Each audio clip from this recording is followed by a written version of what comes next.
Hello, and welcome back to Laura's Plans.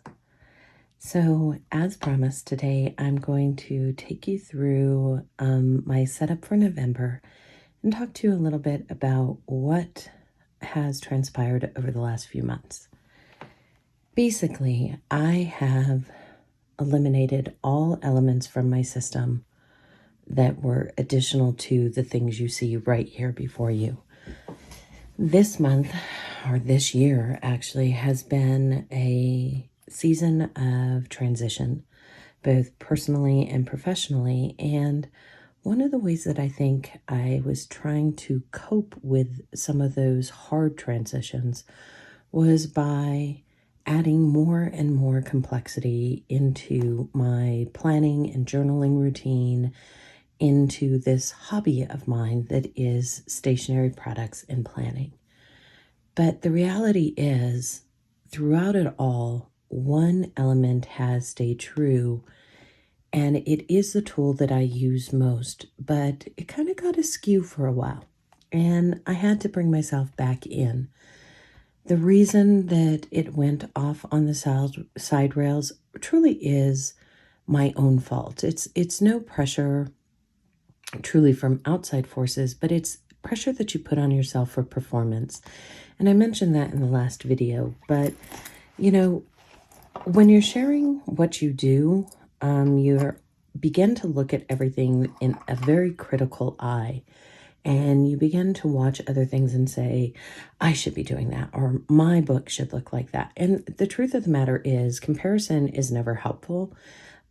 You have to be able to reflect and look inward and see if what you're doing is allowing you to meet the intentions that you're setting for yourself.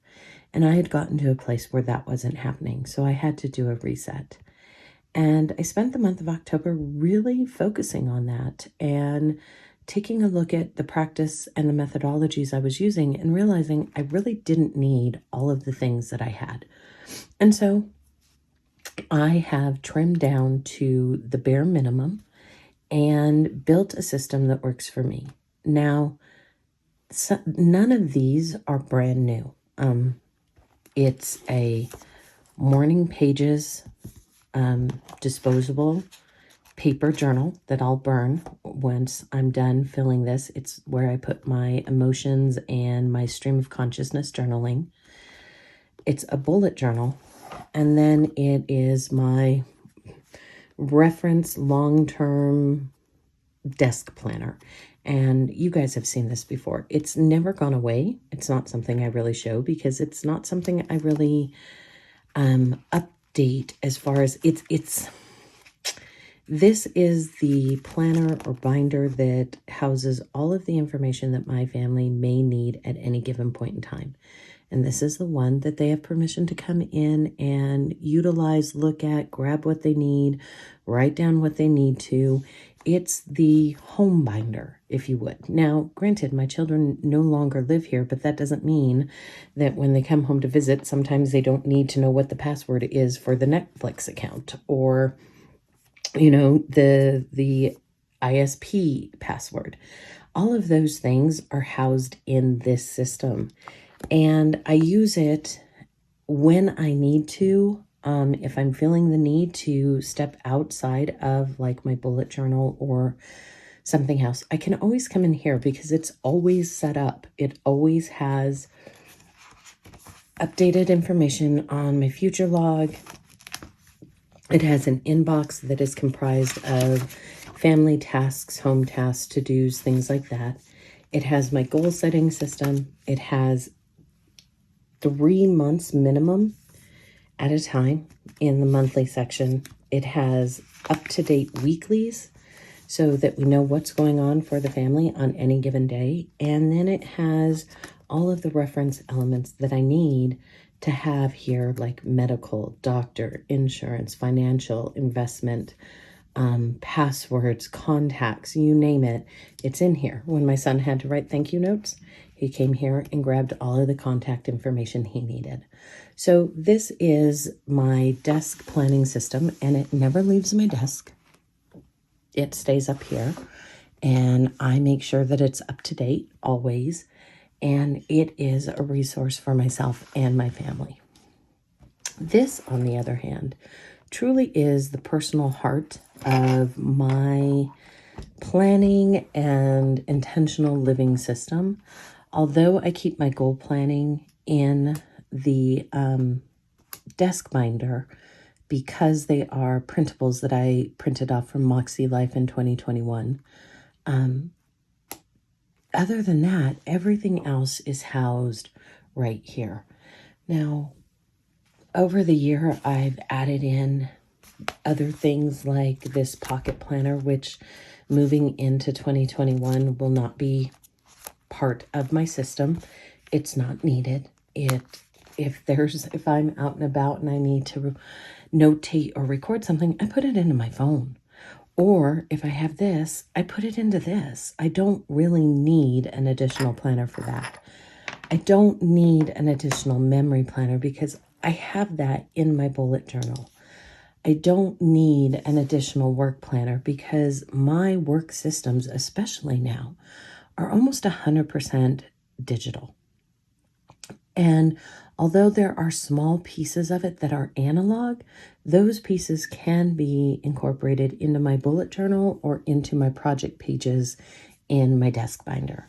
So other than what I have here, there is no need for me to continue to complicate my system in a misguided attempt to do all the things, to cover all the things, to try to figure out what I need to be doing moving forward. I know what I need to be doing, and that is focusing on my mindfulness and my intentional use of a system that helps me take all steps I need to achieve my goals.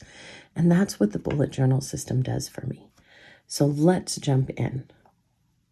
First, I guess I have to address the albatross in the room. If you were able to watch that video in October, you probably heard me say or notice that I was going to be using an Archer and Olive notebook for the remainder of 2021. And the truth is, I started one. And I'm going to eat my own words right now in that I have made the statement many times that paper is not a game changer for me, right? It's not one of those elements that will make me decide whether or not to purchase a book. I lied because I have found out that 160 GSM really is not a type of paper that I resonate with, and using it for my bullet journal was actually physically just not good. I stopped kind of wanting to use my bullet journal by the 2nd day of November, and by the 8th of November, I was already setting up a different book. Thankfully, I had my desk binder, so I was able to use some of the resources that I always have available and ready to go. But by the 8th, from the 2nd to the 8th, I found myself grabbing for this more and more and more because I just didn't like that paper. I love the Archer and Olive books, trust me. And if I was in a place where I was being highly creative in my bullet journal and painting and sketching and doing Dutch doors and all of those things, the reason I bought them in the first place was because I thought that's where I was going to go with my bullet journals, but it's not. So that paper just to write on was too much, and turning the page felt like I was turning a children's book page. It's very thick paper, almost cardstock. And so it just wasn't resonating. So I grabbed the cheapest notebook I could find because, yes, I was feeling guilty for not wanting to use the expensive notebook that I had purchased and that I had basically ruined. I will use it for something else. I'll use the pages for other things, but I was feeling guilty. So I just grabbed one of my $10 Exceed notebooks, kind of getting back to basics, not worrying about what the book is, what the paper is, blah, blah, blah, blah, blah. And I knew that I would be okay in here because I've used them in the past.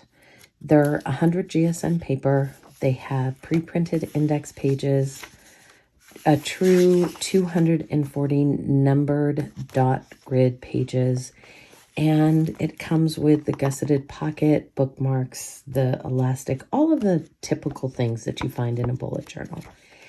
And so I decided to just kind of go back to the one book type mentality.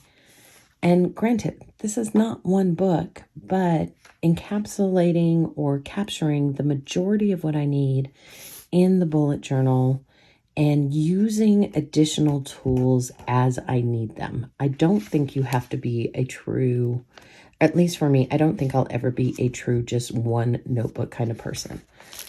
I have my disposable notebook that I use for morning pages and emotional purging, and those get destroyed. I definitely don't want to spend a lot of money on those. I have my bullet journal that helps me take intentional small steps to achieving my goal and mapping each and every day. And then I have my binder. These three things work in conjunction with each other. They're not duplicating each other. They work in conjunction. And so I feel good about the choice to continue down this path. And I'm going to share with you just kind of what I did for the setup. Basically, I went ahead and put in my key because I really wanted to refine what I was using and how I was using it. And I made a note for myself because one of the things that after rereading and listening to and going to the different blog posts by writer Carol, the realization hit me that for so long I was using a bullet journal as a scheduling tool, right? As a what to get done in a day. And there is that aspect still. But one of the things was even the signifier, the event, right? The little circle.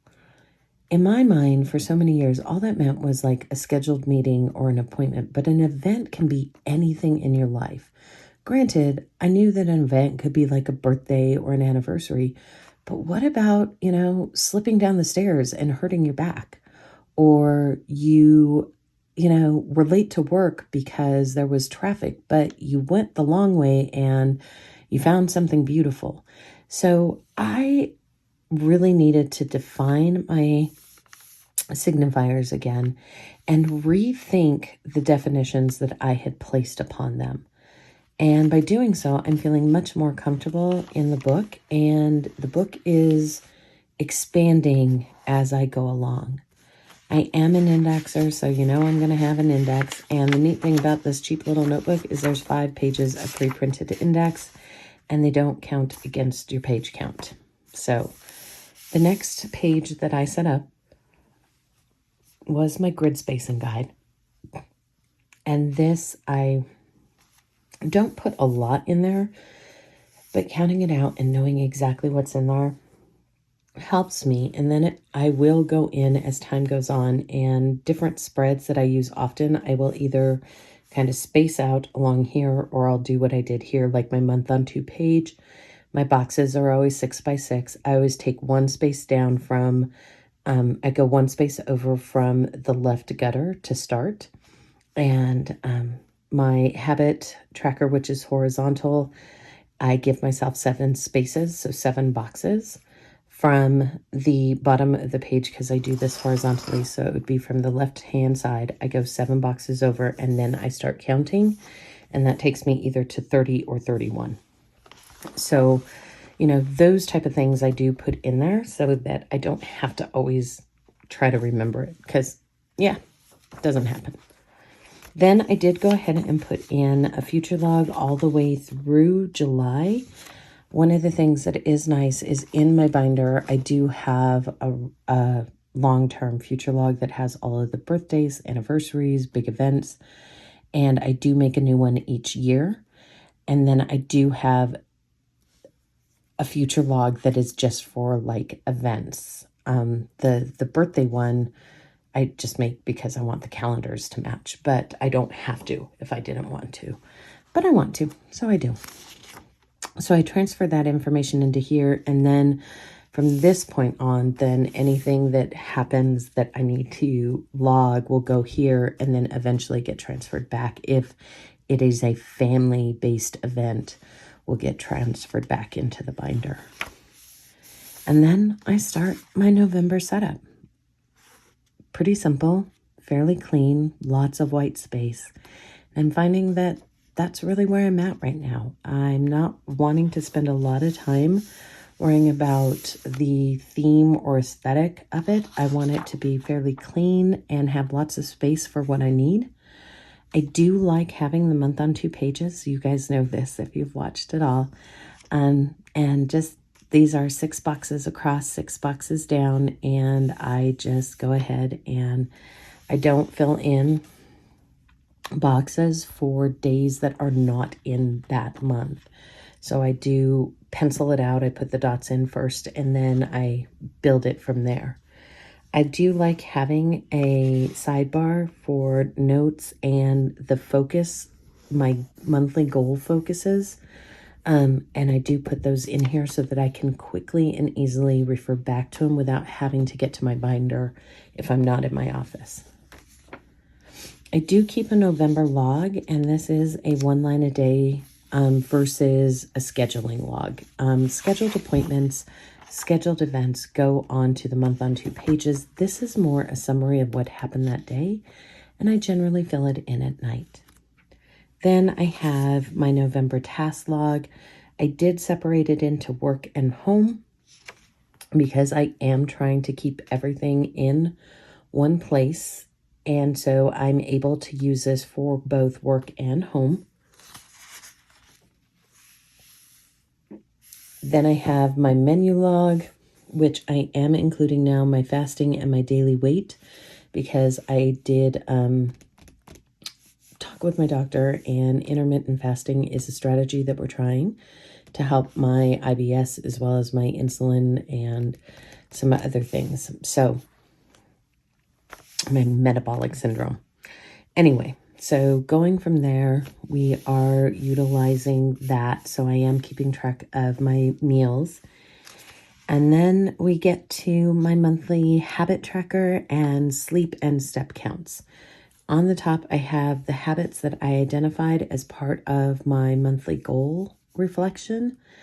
And those I will track across the page, as well as the number of steps I take each day and the amount of sleep I get. My sleep is the bar, and my step count is this line that varies. My goal for my steps is right here, so I really want to see if I can't finish off the month above my goal line. I've dipped, as you can see, and so that's okay. But I want to try to maintain above my goal. After that, we jump straight into my dailies. And these I went ahead and back planned because these were actually in the Archer and Olive notebook that I knew I wasn't going to continue. So I did transfer that information here because I wanted to have it all together. And as you can see, I've gone to a very simple system of rapid logging using my signifiers and pulling the information that I put on each day from my focus, the habits I'm trying to build, as well as the tasks that I identified needing to be done, and from my goal setting action steps. I am not putting, as I like to call them, my ta-da moments. Ta-da! You know, I don't need to record that I folded 4 loads of laundry. I just need to know that I did the laundry. That is part of keeping my home environment clean and clutter-free, and it's one of my goals. So recording that I did the laundry feeds back into my goals. Making sure that I have the financial documentation and everything that is needed for my son and daughter for financial aid purposes. Those are part of the goals. Making sure that I spend time with my husband.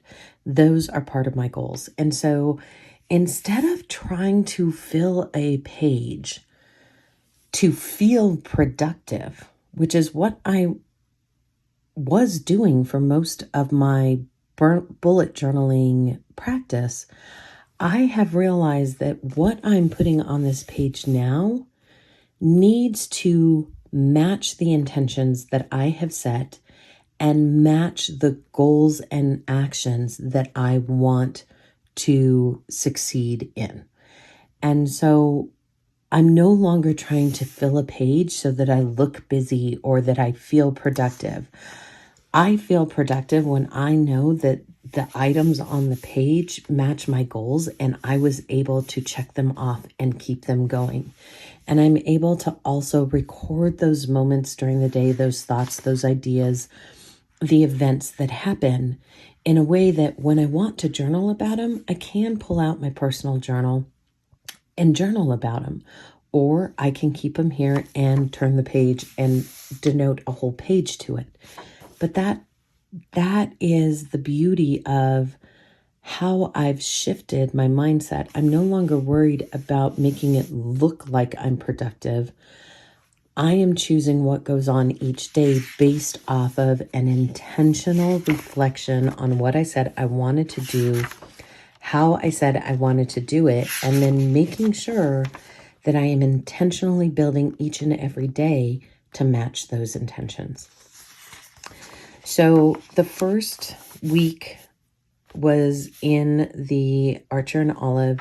The second week I started on Monday and gave up. By Monday night, I was building this notebook, and I'm very happy I did because I've been able to, I've touched it every day, all day, and it's not that same disconnect.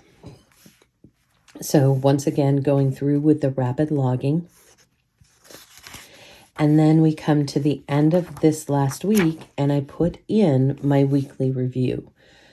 I did go ahead and build it in here. I want as much as I use to be in these books as possible. And so my weekly review, what my wins were, what my challenges were, and how I'm going to pivot my actions for those challenges I face to make sure that I'm meeting my goal and the steps that I'm going to take to do that. And down here, I did them backwards, but these are the action steps that I needed to pivot, and these were the goals that they were aligned to. And so I built that list, and then moving into this week, I will make sure that I am taking those actions during the week to come.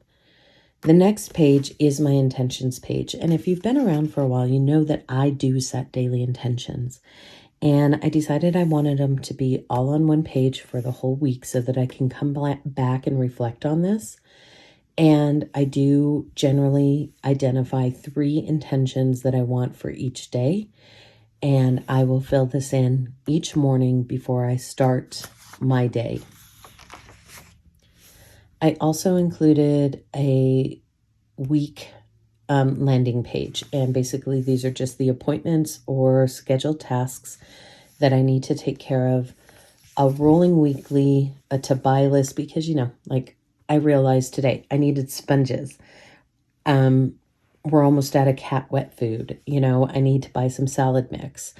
There were things that I needed that really aren't anything other than a list that I need to keep. So I will put that there. And then I do have my waiting on, and this is both for work and personal. And then I have today. And it is the evening already. And so I will come back here and mark off the elements that I was able to handle and do.